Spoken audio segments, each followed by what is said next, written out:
Comment se relever après une séparation ou un deuil? As-tu remarqué autour de toi comment, pour la majorité des personnes, tout s'effondre après une rupture sentimentale? Comment nous perdons le contrôle de toute notre vie quand on se sépare? De l'être aimé? Le résultat est le même après la mort d'un proche.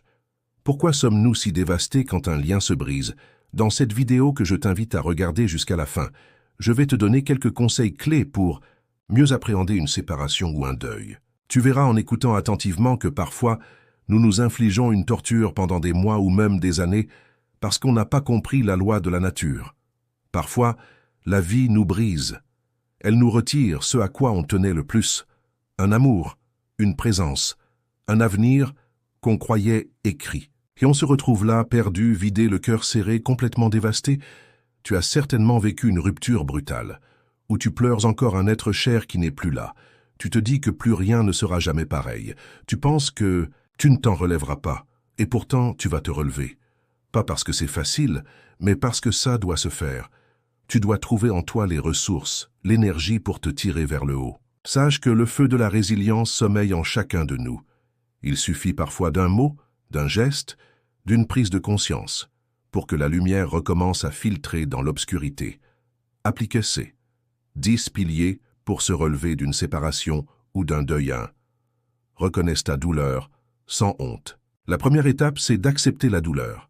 Pas la fuir, pas l'étouffer, mais la regarder en face.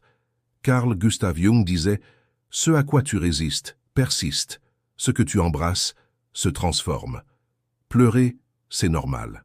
Ressentir. Du vide, de la rage, de l'injustice, c'est humain. Tu n'as pas à faire semblant d'être forte. Tu as juste à être vrai. 2. Comprends que la perte fait partie de la vie. Tout dans la vie est mouvement, changement, impermanence. C'est une loi universelle. Bouddha disait « Tout ce qui a une forme est destiné à disparaître ».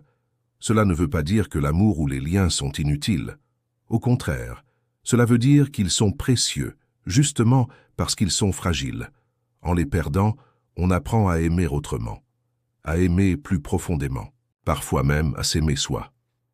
Ne confonds pas fin d'un lien et fin de soi. Ce n'est pas parce qu'une histoire d'amour se termine que ton histoire personnelle s'arrête. Tu étais une personne entière avant cette relation. Tu es encore cette personne. Et tu peux redevenir plus grande, plus forte, plus lucide encore. Alain de Botton écrit « Nous ne sommes pas brisés par l'amour, mais par les illusions que nous avons mises dans cet amour. » Parfois, ce qu'on perd, c'est l'image qu'on avait fabriquée, pas la réalité. Autorise-toi à guérir à ton rythme. Dans la vie, chacun guérit à sa manière et en son temps. Il n'y a pas de calendrier magique, ni pour le deuil, ni pour une rupture. Certains mettent des mois, d'autres des années. Ce n'est pas une course, ce n'est pas une faiblesse de souffrir longtemps. C'est une preuve que tu as aimé intensément. Le psychiatre Christophe Fauré, spécialiste du deuil, dit « Le chagrin ne se surmonte pas, il s'apprivoise. » 5. Ouvre-toi à l'invisible et au symbolique. Dans le cas d'un deuil, il ne s'agit pas d'oublier, mais de transformer la présence.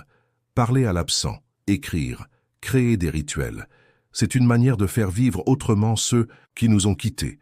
Et parfois, cette présence devient un guide silencieux, une lumière intérieure. Victor Hugo écrivait « Tu n'es plus là où tu étais, mais tu es partout où je suis. » 6. Reconnecte-toi à ton corps. Ton esprit doit aller mieux. Il en est de même pour ton corps. La douleur émotionnelle s'inscrit dans le corps. C'est pourquoi le mouvement, le sport, la respiration, la danse ou même la marche en pleine nature sont essentiels. Bouger, c'est envoyer un message à ton cerveau. Je suis vivant, et parfois, c'est le corps qui commence à guérir avant l'esprit. 7. Accepte que la renaissance soit différente. Tu ne redeviendras pas comme avant. Et c'est tant mieux. Le but n'est pas de retrouver l'ancienne version de toi. Le but est de te réinventer. Il existe un art japonais qui consiste à réparer les céramiques brisées avec de l'or. Cet art nous enseigne ceci.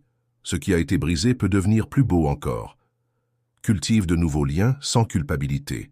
Quand on perd quelqu'un ou qu'on quitte une relation, il y a souvent un vide social et affectif immense. Mais ce vide est aussi une opportunité. Il t'oblige à te tourner vers d'autres personnes, vers de nouveaux horizons. Et surtout vers toi-même. Tu ne trahis personne en allant mieux. Tu honores la vie. donne du sens à l'épreuve. Comme l'écrivait Victor Franklin, écrivain américain, ceux qui survivent aux pires souffrances sont souvent ceux qui parviennent à donner un sens à leur douleur. Pas un sens intellectuel, un sens intime, personnel. Peut-être que cette perte t'a révélé ta mission, ou qu'elle t'a ouvert à la compassion, à l'art, à la spiritualité. Le sens ne tombe pas du ciel, il se construit, il t'élève. 10. Sache que la vie peut encore t'émerveiller. Oui, tu as souffert, oui, tu as perdu. Mais non, tout n'est pas fini. Il y a encore des rires qui t'attendent, des rencontres, des paysages que tu n'as pas vus, des livres à lire, des gens à aimer, et peut-être un amour plus vrai que tout ce que tu as connu. Nietzsche disait « Ce qui ne me tue pas me rend plus fort ». Et moi je te dis, ce qui t'a brisé, c'est peut faire de toi quelqu'un d'incassable. Pour terminer, sache qu'en réfléchissant sur ces 10 aspects que je viens de te citer et en les appliquant, tu es en train de renaître. Ce n'est pas la fin de ton histoire, c'est juste un passage, un tunnel. Et au bout de ce tunnel, il y a toi. Toi, avec plus de clarté. Toi, avec plus de force. Toi, avec une lumière nouvelle. Tu peux aimer à nouveau, tu peux rire à nouveau, tu peux vivre pleinement, pas malgré la perte, mais avec elle, en paix, tu ne seras plus jamais la même personne, tu seras mieux que tu ne l'as jamais été.